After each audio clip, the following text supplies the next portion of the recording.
I am at the point of hiring my first employee after working with contractors for the last year. I have no idea where to begin. What should I do first?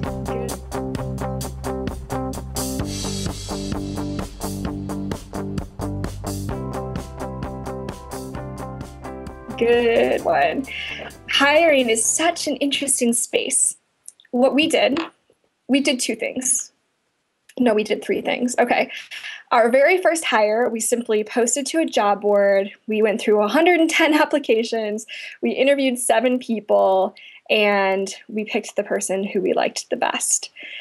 I wouldn't say we were incredibly fortunate, and that is an okay way to go about it. But I wouldn't say that's the easiest way to go about it, and I wouldn't say that's the most guaranteed way to go about it.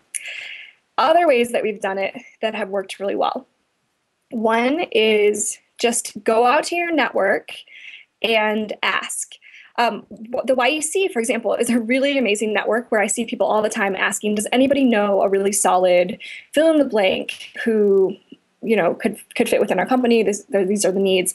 And you have your network spread the word. And we've had some really amazing candidates come from that where we've told people what we're looking for. And if they say, oh yeah, I have somebody, they're coming pre-vetted, that's always going to be somebody who's a much more solid. You just know that they're a solid option. So what's the other one? Oh, if you have contractors, it's a really great way.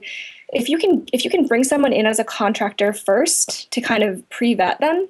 So whether you find them through a job board or whether you find them through a relationship or you find them somewhere else or you meet them at a conference, you should always be out there networking.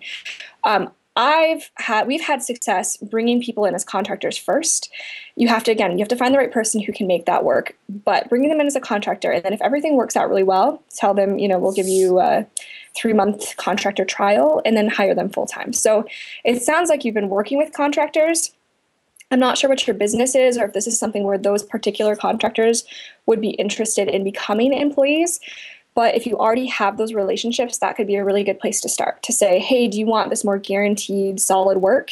If you're willing to come in as an employee versus a contractor, then of course, I'll guarantee you this work over time. So I would have that discussion with them and see if starting at that point, if they would be willing to do that. Otherwise, go to your relationships. And, last case, it does work out okay to post to a job board. But just make sure that you give them time to vet and, do call their references. I had one person who we hired as a contractor who, came through a job board. It was contractor only. I hadn't hired them, fortunately, as a full-time person. It was just a little project, just kind of a test run.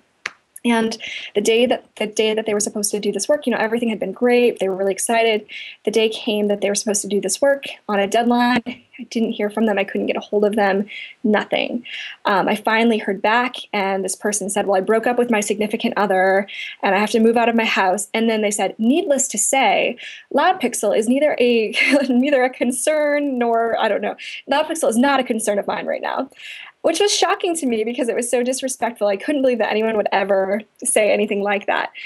But it was a really important kind of thing. It was an important lesson saying, oh my gosh, what if I had hired this person full time from the beginning? So if you can at least give them a test project of some sort before you hire them, if you don't know them, do that and do call their references, because I don't think I called references in this case.